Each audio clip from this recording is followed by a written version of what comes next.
When you are in that good mood, when your heart is singing, when you are feeling appreciation, when you are in love with life, when you are tuned in, tapped in, turned on, when you are feeling really good about something, that's that receptive mode. You're in the receptive mode. And when you are in the receptive mode, you become the receiver of what your vortex is transmitting to you. So you get a good idea. Boom! You know that feeling? Ooh! Doesn't that sound like a good idea? You say to someone else who says no because they're not necessarily where you are. Ooh! You can feel the power, the leverage of that idea. You can feel that you're right there in the receptive mode. Now, most don't sustain that for very long because most of you are adjusting or establishing your vibrational point of attraction based upon what you're observing. So if you're observing things that please you, boom, you feel great. If you're observing things that don't please you, boom, you don't feel so great. And so sustaining that good feeling is really what we're talking about here. It's how to feel good on purpose, not by needing conditions to change in order to support your good feeling. That conditional love means you got to live in a very solitude place usually, and then you're still not happy because now you're bored. And so what you want to do is figure out how to be happy anyway, how to be unconditionally happy. And what that really requires is practicing it when it's easy until the momentum of it is known by you. So you can sort of sniff it out with your emotional guidance system. You can tell when you're headed towards something that doesn't feel so good. Every now and again, Esther will turn on the television for something interesting, politics, because she wants to feel good, informed. And she's not too far in it before she realizes that she's sacrificing her alignment for her interest.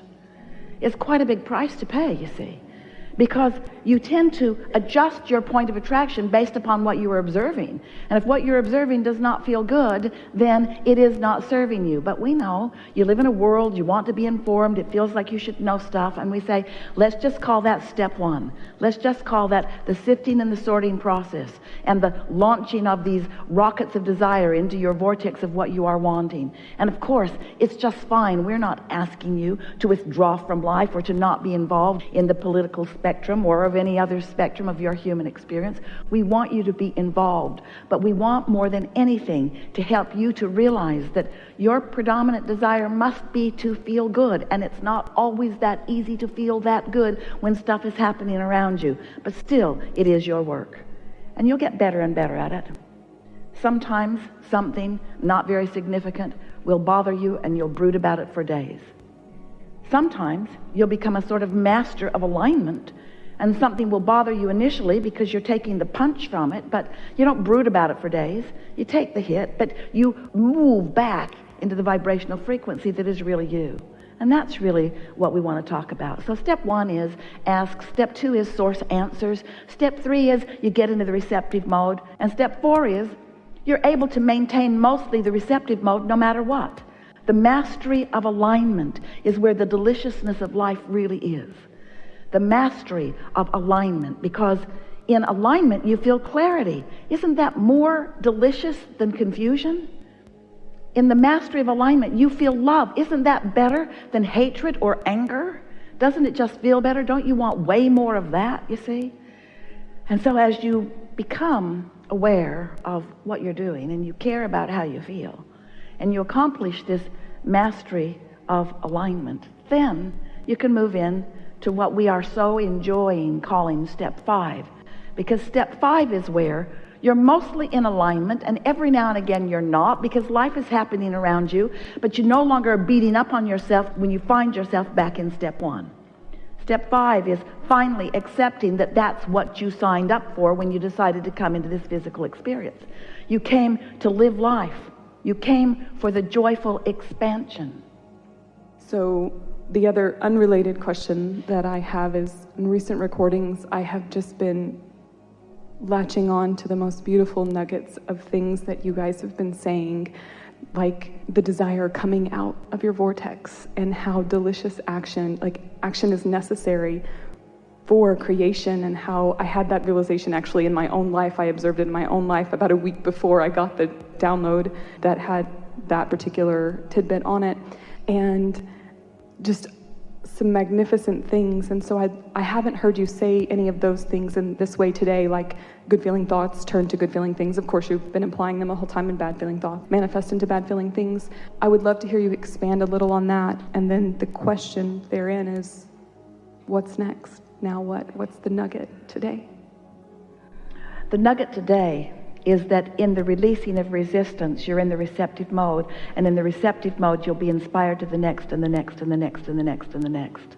The most powerful thing that we want you to realize is that your journey is well underway even before you begin to see the action evidence that leads to the manifestation of it. The most important thing that we want you to feel from us is that so often you're thinking that you want to have a goal or a desire, and that you want to then somehow line up so that you can make your way to the manifestation of whatever it is. And we want you to realize that the manifestations and the goals and the nuggets that you're looking for is that feeling of alignment that keeps you in that steady state of unfolding. You are not ever going to get it done. It's not ever going to be done. But to be in a continual state of, ooh, new idea, ooh, new inspiration, and then watching the others come together in cooperation with you along this never-ending trail. Sometimes you come and you think, well, I would like to hear Abraham talk about more money, or how can I get a boyfriend, or how can I live in a nicer neighborhood, or how can I improve this relationship or this relationship. And we hear your requests. We know that when something is less than what you want, it's caused you to put what you think you want in the vortex. You want the boyfriend, you want the better paying job, you want the better place to live or the improved relationship, and you think that that is what the goal is. What we want you to understand is that those are the pieces of the goal that lead to the inspiration, that lead you to the more experience, but it's the more experience that it is really all about. What your goal is joy. That's what your desire is. Your desire is clarity. It doesn't matter what you're clear about. Your desire is clarity. It doesn't matter what you're excited about. Your goal is to be excited. It doesn't matter who you love. Your goal is to be in love. You see what we're getting at? It's the being in tune. Well, once you understand that, then every particle of everything that you've ever even thought just a little bit that you would like to experience has to be shown to you. Even if you have to be hauled out on a helicopter in order to see the waterfall that you wanted to see. Everything that you want is always being factored into everything. That's why we would like you all to relax just a little bit and not try so hard, and accept your goodness, and most of all, accept your place of being understood, and your place of being known, and your place of being seen, and your place of being helped isn't the right word. Supported isn't the right word. Engulfed in knowledge of whatever piece of success you're looking for right here in this moment. So often people say, well, when I get over there, then I'll be happy. And then they long to get over there. And we say, get happy and then you'll get over there. That's what we wish for all of you. That's the nugget that we would like you to take away from this.